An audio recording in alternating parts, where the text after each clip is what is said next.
sexual abuse that has roiled ultra-Orthodox Jewish communities, both here in Israel, also abroad.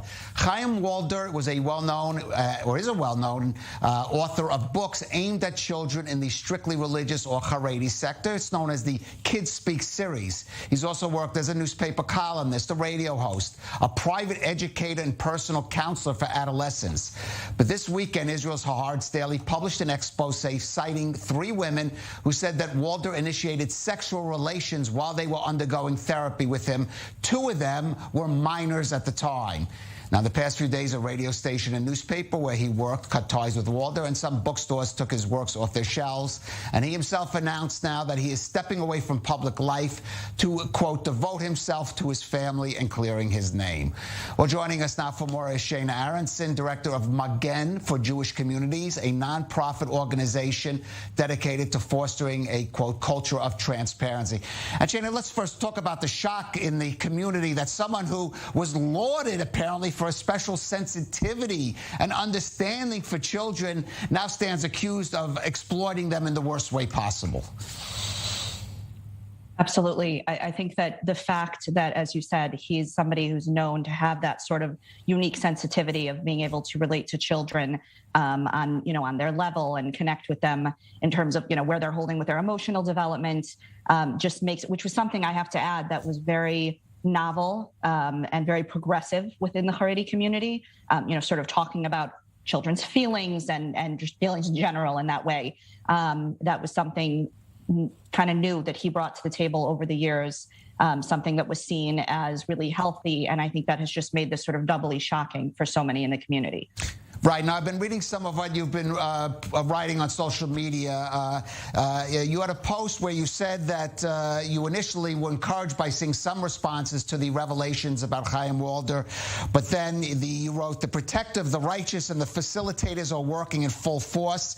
And perhaps the most disturbing thing is the Haredi, the ultra-Orthodox media feeds and encourages them. The calls for false accusations, political revenge, anti-Haredi conspiracies made possible by the ultra-Orthodox media. Could you explain that to our viewers? Sure. So I said it's sort of 2 different things that I said there, and I absolutely stand by both of those statements. On the one hand, some of the response has been incredibly encouraging and is a testament to so much that has gone on over the last, I'd say at least 10 years by victims within the ultra-Orthodox community that have been brave enough to share their stories publicly, to talk about what they experienced in terms of abuse within the community, and made that shift where the community went from the stance of this does not happen by us, not here, to, okay, it happens by us just a little, to, yeah, this is going on and we need to deal with it. And we have seen that. And we're seeing that here in some of the responses. But I will say that the post that I wrote yesterday, and it was, was it yesterday or 2 days ago, which was before so many of the, it was yesterday that that some of the media that he works with have, put him on leave, which is also, it's an encouraging step. It's an important step. But up until that point, it really, the silence by the ultra-Orthodox media was, I can't say shocking, unfortunately not shocking, but so unbelievably upsetting, because this is the media that is supposed to represent the community in its most authentic form.